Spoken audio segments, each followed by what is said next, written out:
Film history is not devoid of fashion. By that we mean that during a period of time, it can be common to find films that are made in a specific way or with certain characteristics in order to take advantage of the popularity of such fashion. We are C Cinema, and today we are talking about a special film that bends the rules of a specific film fashion, Michael Mann's Collateral.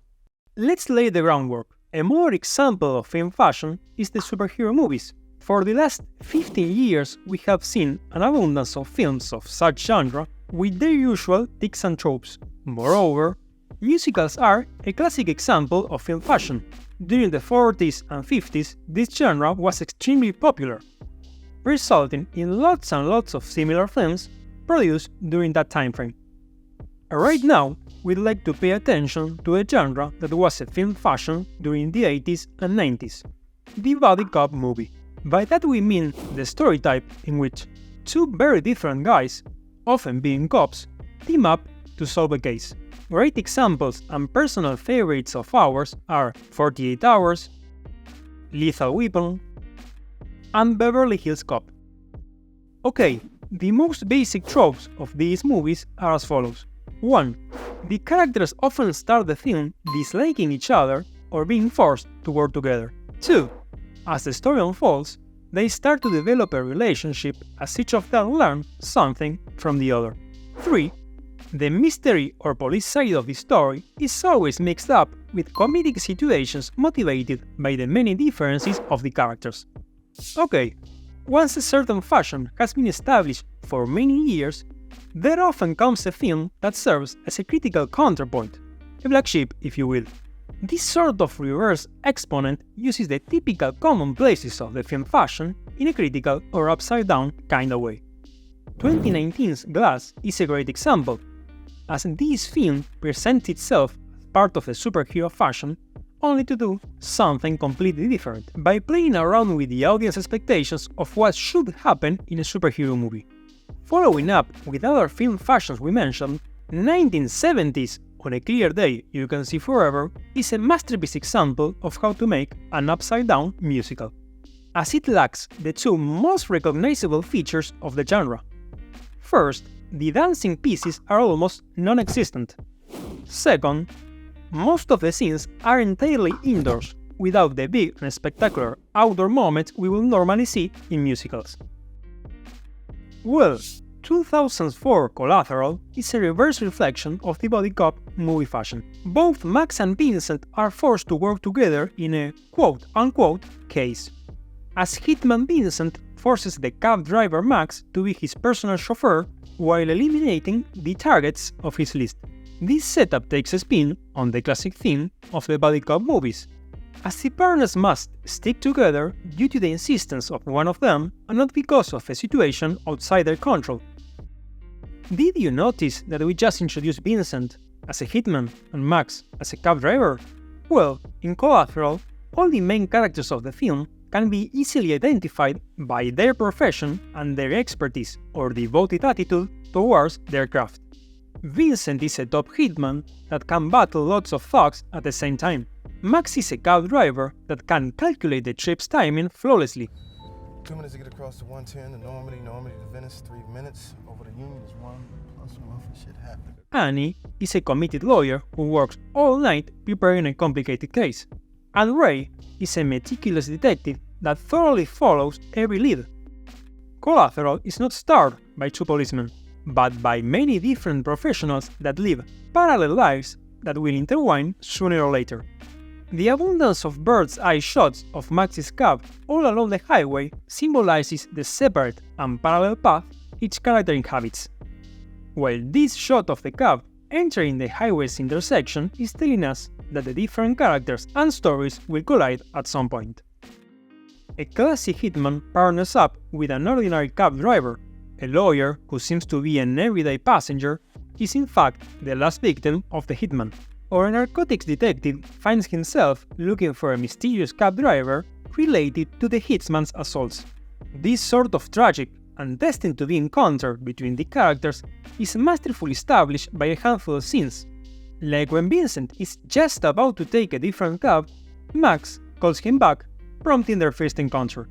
Or when Vincent and Max take the same elevator as Ray, unaware of the other's identity, as if their final encounter was meant to be from the start. Despite sharing the topic of the protagonist being forced to unwillingly work together, the characters' dynamics of Collateral are quite different from those of the typical buddy cop movie. Another aspect that Michael Mann's film subverts from the mentioned genre is the educational aspect of the protagonist's relationship. In buddy cop movies, the characters often get close by learning something they lack and the other is capable of teaching. For instance, in Lethal Weapon, Detective Riggs is mentally disturbed after a personal situation. His partner, the no-nonsense Murdoch, helps him out overcoming his condition as they build a friendship. Something similar appears to happen in Collateral, but there are differences. Max seems to acquire Vincent's strong personality, as he insults his boss following the hitman's instructions. Tell him, he pulls his shit again, you're gonna stick this yellow cab up his fat ass. And next time you pull any shit, I'm gonna have to stick this yellow cab up your fat ass. Or when he uses the same words Vincent told earlier to confront Felix the mobster. Improvise, adapt to the environment, Darwin, shit happens, I Ching, whatever, man, we gotta roll with it. Shit happens. Gotta roll with it. Adapt. Darwin, I Ching.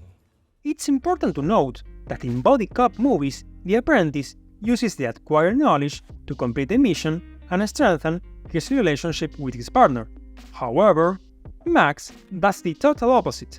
He uses what he learned from Vincent to sabotage the hitman scheme, first by destroying Vincent's briefcase, and later by directly interfering with the last target of the list. Keep in mind the importance of each of the characters' professional situations we mentioned before. A briefcase is an artifact that we often associate with a working person. There's a very interesting analysis regarding the former topic. Max destroys Vincent's briefcase, his work equipment, in an ironic way, as he throws it to the highway's cars, being a car Max's very own work equipment. Basically, he destroys his partner's equipment using his own work equipment. This situation will be further developed later, when Max intentionally destroys his own equipment, the taxi, to prevent Vincent from eliminating the last target of his list and fulfilling his work. So, if in a buddy cop movie the learnings serve the purpose of completing the work at hand, in Collateral it's the total opposite. Max the apprentice uses what he learned against his partner and their so-called case. Collateral has other displayed themes that can be found in buddy cop movies. In such films, we always follow the main characters as they go, from disliking each other to developing trust and even friendship. The relationship gets strong when one of the characters finds out a painful or traumatic secret the other one hides, or when one of them visits the places and family identified with his partner. Again, something like this appears to happen in Collateral, but the outcome is quite different. The partners go to the hospital to visit Max's ill mom, and Vincent is the one who buys her flowers and talks kindly. But since later, Vincent coldly threatens Max by telling him that he'll go after his mother if he disobeys him. You got 10 minutes. At 10:01 I drive to the hospital and execute your mother on my way out of town. It appears that in Collateral, family relations are not used to bring the protagonist closer. Another example of the way Michael Mann's films diverts from the buddy cop's way of relating the characters can be brilliantly exposed in this scene, when Max and Vincent talk about the latter's father. Vincent starts talking in a melancholic way about his family. No, my mother died before I remember her. What happened to your father? Hated everything I did. Got drunk, beat me up, foster homes. But suddenly he laughs when joking about his father's passing. I'm kidding. He died of liver disease. On a more meta level, it is as if Vincent would have been laughing at a typical motif of the buddy cop movies, when the partners talk about their private lives. Well, film fashions are not necessarily a bad thing. As a matter of fact, we really like many buddy cop movies. It just so happens that this movie schema has been repeated many times, making it very interesting to look for those peculiar films that are conscious of such topics and try to do something different despite using similar tools. Hope you liked today's video. Feel free to tell us what are your favorite buddy cop movies, and what do you think of Collateral? We are preparing exciting videos for the future. Please be on the lookout. Bye! If you liked the video, please comment, like and subscribe.